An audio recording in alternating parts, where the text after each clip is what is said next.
Beyond binaries को बहुत बहुत धन्यवाद कि आपने ये ऑर्गेनाइज़ किया। अब बिना किसी औपचारिकता के मैं सीधे 2-3 बातें करना चाहूँगा। पहली बात तो ये कि मुझे लगता है कि इस पुस्तक ने ये प्रमाणित कर दिया है, जो बात मैं पिछले 1 साल से लगभग कह रहा हूँ, कि अचानक से पिछले कुछ वर्षों में हिंदी में मौलिक चिंतन की किताबें आने लगी हैं, जिसको मैं हिंदी का नया नवजागरण कह रहा हूँ। और इस मायने में यदि मैं अंग्रेज़ी की किताबों और हिंदी की किताबों की तुलना करूँ तो एक अच्छी बात इसमें यह है कि इसमें वो कोटेशंस और रेफरेंसिंग का बर्डन नहीं है। यानी जो बात मुझे भारतीय चिंतकों के बारे में सबसे ज़्यादा खलती है वो है कि हमारा जो बीइंग है और जो थिंकिंग है और जो नोइंग है, ये तीनों डिसजंक्शन में चला गया है। कि हम सोचते हैं अपनी भाषा में, अब भोगते हैं ज़िंदगी को अपने कॉन्सेप्ट्स के द्वारा अपनी भाषा में, और सोचते हैं मिक्स्ड भाषा में और लिखते हैं अंग्रेजी भाषा में। तो ये पूरा जो सोच की प्रक्रिया डिसजंक्शन में चली जाती है। और इसके पीछे क्या कारण है मुझे नहीं मालूम है, लेकिन पिछले कुछ वर्षों से मैं बहुत सारे बुद्धिजीवियों से पूछता हूँ कि आपको क्या लगता है कि भारतीय चिंतकों की क्या सबसे बड़ी समस्या है, क्यों मौलिक चिंतन में समस्या हो रही है। तो ज़्यादातर जो लोग कहते हैं उससे और बड़े बड़े लोग कहते हैं, आशीष नंदी, राजीव भार्गव, बहुत से लोग कहते हैं कि डर, एक एलिमेंट ऑफ डर है भारतीय चिंतकों में। ये डर किस बात का है मुझे नहीं मालूम है। शायद डर इस बात का है कि हमारे जो अकादमिक जगत के टॉप के लोग हैं वो अभी भी वेस्ट में हैं और वो हमें एक्सेप्ट करेंगे कि नहीं करेंगे, इसका डर है। तो हिंदी में लिखने से ये डर ख़त्म हो जाता है। कविराज ने बड़ी अच्छी बात मुझे कही कि तुमने इसमें ये जंप अपनी किताब में इसलिए ले लिया, क्वांटम जंप, क्योंकि तुम हिंदी में लिख रहे हो। अंग्रेजी में लिखना बड़ा मुश्किल काम है। तो इस मायने में बधाई देता हूँ सेतु को भी, जिसने ये प्रयास किया है कि बहुत सारी हिंदी की किताबों को एक साथ समाज अध्ययन में लाया जाए, और एक नई शुरुआत ये है। मैं योगेंद्र जी के साथ बहुत दिनों से डायरेक्ट इनडायरेक्ट संवाद में हूँ। जैसा हिलाल बता रहे थे कि योगेंद्र जी चंद ऐसे चिंतकों में से हैं जिन्होंने अपने ही जनरेशन के लोगों को भी बहुत प्रभावित किया है। अमूमन हम अपने जनरेशन के लोगों को नहीं प्रभावित कर पाते हैं। योगेंद्र जी में वो खासियत रही है कि उन्होंने डिस्कोर्स को कई बार टर्न दिया है, और आप उससे एग्री करें या ना करें, लेकिन उन्होंने हमेशा से एक नया आयाम खोला है। वो अपने कंफर्ट जोन से बाहर निकल कर नए एडवेंचर करने में सक्षम है। एक तरह से उनका ये तरीका है, हिज एक्सपेरिमेंट्स विद ट्रुथ का ये तरीका उनका है। और इसलिए मैं उनसे हमेशा कहता था कि इसको डॉक्यूमेंट कीजिए जो भी आप कर रहे हैं। वो डॉक्यूमेंटेशन अभी जैसा भी है, हो सकता है मुझे सेटिस्फैक्शन नहीं हो, क्योंकि मुझे लगता है जो समस्याएं वो झेलते हैं अपने बौद्धिक होने का और राजनीतिक कार्यकर्ता होने के बीच का जो टेंशन उनका है, वो इसमें परिलक्षित इस पुस्तक में नहीं है। शायद वो आगे और परिलक्षित हो कि कैसी समस्याएं उनको झेलनी पड़ती हैं। लेकिन ये पुस्तक मूलतः समय से संवाद है। एक तरह से जो अलग अलग घटनाएं घटी हैं उन घटनाओं पे इनका एक रिफ्लेक्शन है। और इसका जो 2 मूल चैप्टर है वो मुझे लगता है कि पहला और आखिरी चैप्टर है। ये दोनों चैप्टर मैं इस पे ही फोकस करूँगा कि ये चैप्टर हमें क्या देता है as continuing the debate from Indian political theory. मैं ये देखना चाहता हूँ कि एक ऐसा व्यक्ति जो पॉलिटिकल थियोरी में भी एक्सपर्ट है और प्रैक्टिस में है, और अकेला ऐसा पॉलिटिकल साइंटिस्ट इस वक्त है जो दोनों जगह है, तो उनसे क्या निकल के आता है हमारे लिए, पॉलिटिकल थियोरी के लिए क्या निकल के आता है। एक बात जो निकल के आती है वो है कि इस पुस्तक में उन्होंने एक मेथड दिया है। इस बात के लिए एक मेथड दिया है कि हम कॉन्सेप्ट्स, कैटेगरीज, थियोरीज की खोज कहाँ करें। और ये खोज ये कहते हैं कि भारत के विकास के क्रम में करें, और यही भारत का स्वधर्म है। ये खोज ही भारत का स्वधर्म है। जो 4 उन्होंने अलग अलग स्वधर्म बताया है, वो सब उन खोजों का परिणाम है। जो खोज वो करते हैं कि बुद्धिस्ट समय से लेके आज तक में किस तरह से विभिन्न धाराओं के बीच में संवाद हुआ है। ये संवाद ही भारत का स्वधर्म है, और संवाद की इस प्रक्रिया का टूटना ही अधर्म है। यदि संवाद की प्रक्रिया टूट जाए तो हमारे लिए समस्या उत्पन्न होगी, क्योंकि फिर हम एक रिजिड फ्रेम क्रिएट करेंगे, और उस रिजिड फ्रेम को लेकर हम ज़बरदस्ती लोगों को मनवाने की कोशिश करेंगे। और संवाद की इस प्रक्रिया को तोड़ने वाले कौन लोग हैं? ये लोग इनके पुस्तक के पूर्व पक्ष हैं, जिनके खिलाफ ये बातचीत रखना चाह रहे हैं। बहुत खुल के कई बार नहीं भी कहा है, लेकिन बहुत बार कहा भी है। एक मैं सिर्फ 2 पंक्तियाँ पढ़ना चाहूँगा जहाँ की मुझे लगता है कि इनकी जो सबसे गहरी समस्या इन्हें लगती है वो सामने आई है। 20वीं सदी के पहला ही पैराग्राफ है, 20वीं सदी के विचार 21वीं सदी में थक गए हैं। उन विचारधाराओं पर खड़ी व्यवस्थाएं ढह रही हैं, उनसे जुड़ी राजनीति थकी हारी है। नई राजनीति कर्म मांगती है, कर्म दिशा पूछता है, दिशा के लिए दशाबोध चाहिए, दशा के आकलन के लिए कसौटी की तलाश है, और कसौटी के लिए ज़रूरत है एक वैचारिक चौखटे की, वही तो लापता है। यानी जो पैराडाइम्स में अभी हम ऑपरेट कर रहे हैं, वो चौखटा जो हमें उस दशा और दिशा बता सके हम किधर जा रहे हैं, वो चौखटा हमारे पास नहीं है, और इस पुस्तक में उसी चौखटे की खोज है। इसलिए मैं कहता हूँ कि ये पुस्तक जो है वो एक पैराडाइम शिफ्ट की तरफ इंगित कर रहा है कि हम कैसे पैराडाइम को शिफ्ट करें, नए तरीके से सोचना हम कैसे शुरू करें। फिर ये कहते हैं कि एक नई राजनीतिक हकीकत का सामना करने के लिए नए विचार अभी नहीं बने हैं।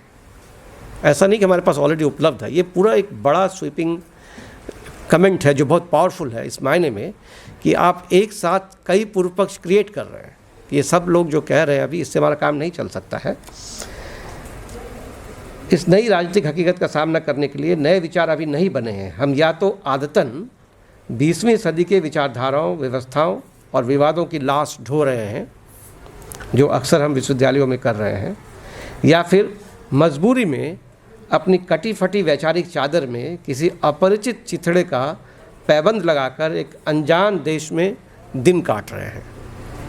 ये हमारी वर्तमान स्थिति है। इससे निकलने के लिए हमारा मेथड क्या है? इससे निकलने का मेथड है, जैसा हिलाल भाई ने कहा, कि आप इतिहास को इतिहासकार होकर ना देखें, लेकिन इतिहास में आप ढूंढें कि हमारे पास रिसोर्सेज क्या है। जो काम हम लोगों ने नहीं किया, 47 के बाद जो हमारा विश्वविद्यालय बना, उसने भारतीय संस्कृति, भारतीय ज्ञान परंपरा, भारतीय विचारों को एक साथ साइडलाइन में कर दिया। यानी आश्चर्य की बात है कि यहाँ तक कि modern Indian political thought Hindustan के पॉलिटिकल साइंस के सिलेबस में लेट 1970s या 80s में एंटर किया, और अभी भी सिर्फ एक पेपर में है मॉडर्न इंडियन पॉलिटिकल थॉट पढ़ाते हैं, बाकी पेपर में फिर गांधी, अंबेडकर सब गायब हो जाते हैं। जबकि शायद वो सबसे बड़े पैराडाइम शिफ्ट वाले थिंकर्स यहाँ पे थे। और जो मेथड उन्होंने अपनाया, 2 मेथड उन्होंने अपनाया। एक, अपने इतिहास से जो सोशल चर्निंग हुआ है, उस सोशल चर्निंग से कॉन्सेप्ट्स एंड कैटेगरीज को लेना, और दूसरा जो बहुत महत्वपूर्ण था, जिस पर योगेंद्र जी जोर देते हैं, अनुभवजन्य ज्ञान को संकलित करना, उसको थेराइज करना। क्योंकि सब कुछ तो वहाँ नहीं था, व्यवस्थाएं बदल गई हैं, बहुत सारी चीज़ें बदली हैं। तो वो जो अनुभवजन्य ज्ञान है, उस ज्ञान को कैसे थेराइज किया जाए, इसकी हिम्मत हम में होनी चाहिए।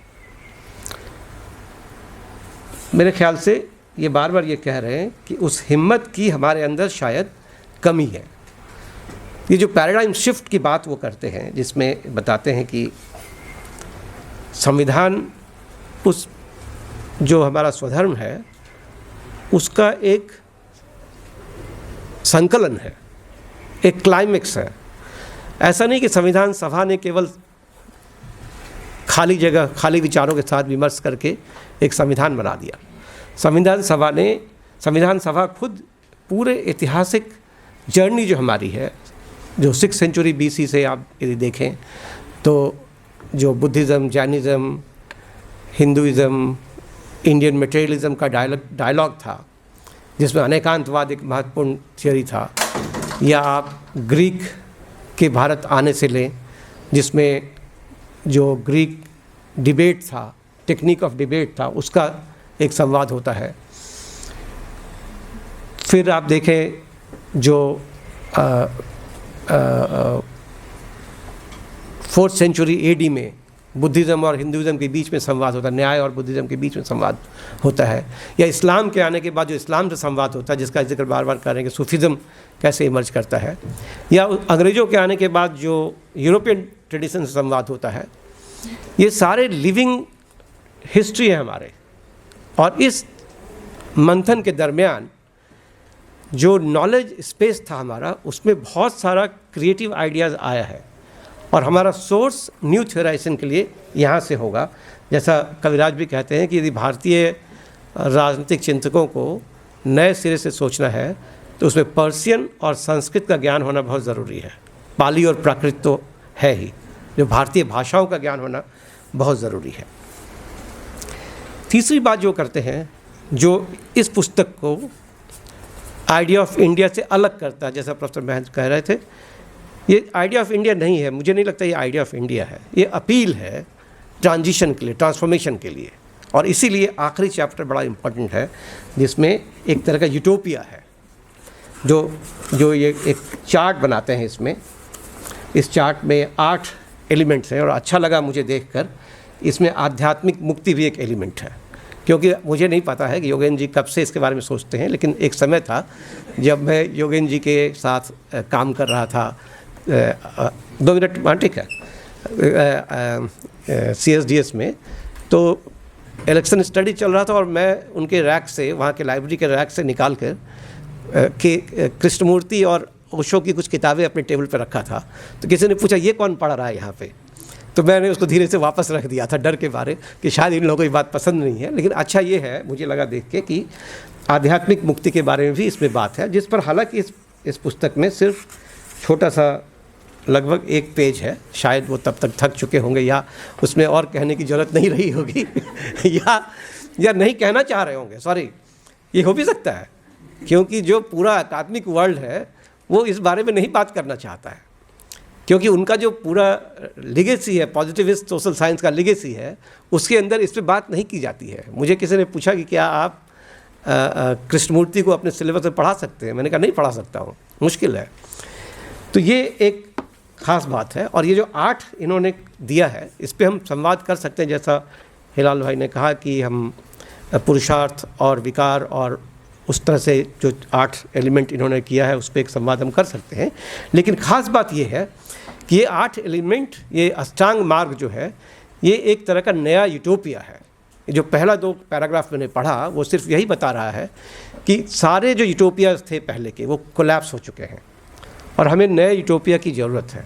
और ये पुस्तक इस तरफ इंगित करता है कि नए यूटोपिया की खोज कैसे की जाए, और उसके क्या एलिमेंट्स होंगे, और उन एलिमेंट्स में जो एक बात और होनी चाहिए, वो कैसे इंटरकनेक्टेड होंगे। और बस 3 सवाल मेरा उनके लिए है।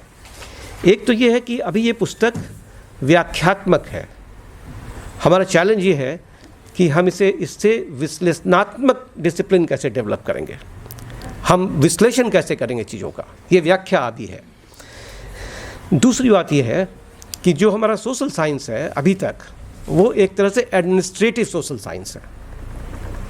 इसकी पैदाइश ही इसलिए हुई थी कि राज्य को इस ज्ञान की ज़रूरत थी कि लोगों को कैसे कंट्रोल किया जाए। अब ट्रांसफॉर्मेटिव सोशल साइंस कैसे होगा, कैसे एक नया सोशल साइंस, मुझे लगता है कि गांधी, अंबेडकर, टैगोर, इन सब का जो सोशल साइंस था, वो ट्रांसफॉर्मेटिव सोशल साइंस था।